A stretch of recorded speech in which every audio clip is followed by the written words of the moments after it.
دیکھیے ہمارے ہاں آج یہ مسئلہ بہت تاکید کے ساتھ بیان کیا جاتا ہے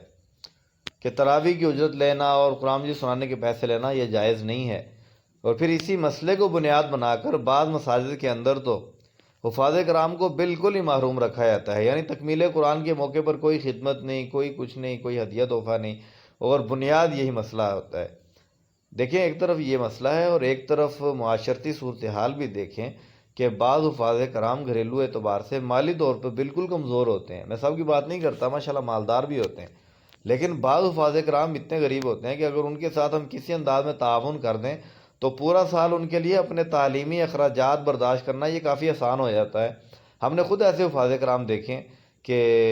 جب اگلے سال پڑھنے کے لیے مدرسے میں آتے ہیں تو نئی کتابیں ذاتی انہوں نے خریدی ہوتی ہیں، تو ان سے پوچھیں کہ یار آپ نے اتنی مہنگی کتابیں کہاں سے لے لی؟ تو کہتے ہیں یار وہ مصالحہ سنایا تھا، کچھ پیسے ملے تھے، ہم نے کہا چلو کتابیں لے لیتے ہیں، یعنی ہمارے دیے ہوئے پیسے کو وہ اس انداز میں استعمال کرتے ہیں۔ تو جہاں دیکھیں جب فقہائے کرام نے اس بات کو ممنوع قرار دیا ہے تراویح کے پیسوں کو، وہاں ایک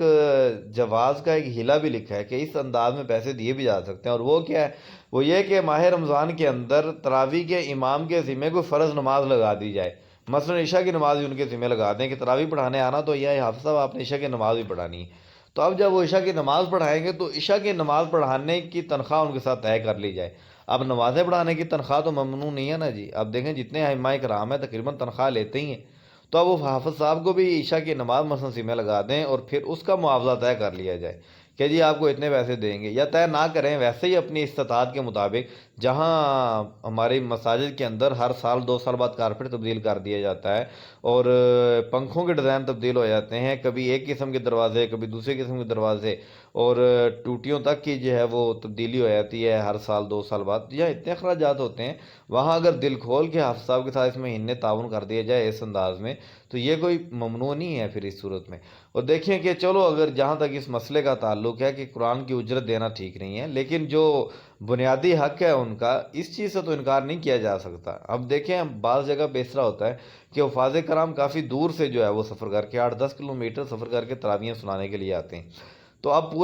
پورا مہینہ ان کے آنے جانے کے جو وہ اخراجات ہیں، کوئی اپنی سواری پہ آتے ہیں، کوئی 2-3 ہزار روپے کا تیل تک تو لگ ہی جاتا ہے، لیکن بالکل اس بات پہ پکے ہو جانا کہ کچھ بھی نہیں دینا، اور وہ بیچارے تیل بھی اپنا ہی جلا کر آئیں اور اپنی جیب سے، تو ایسا نہیں کرنا چاہیے۔ کوشش یہ کریں کہ جو جتنا ہم سے ہو سکتا ہے ہم نے تعاون کرنا ہے، اور اگر نہیں ہو سکتا تو پھر کم از کم یار جو ان کا خرچہ ہوا ہے تو وہ تو ہم کو دیں۔ یہ مسئلہ آپ کو سمجھ آ گیا اچھی طرح؟ تو اس انداز میں جو ہے وہ حفاظ کرام کے ساتھ تعاون کیا جا سکتا ہے۔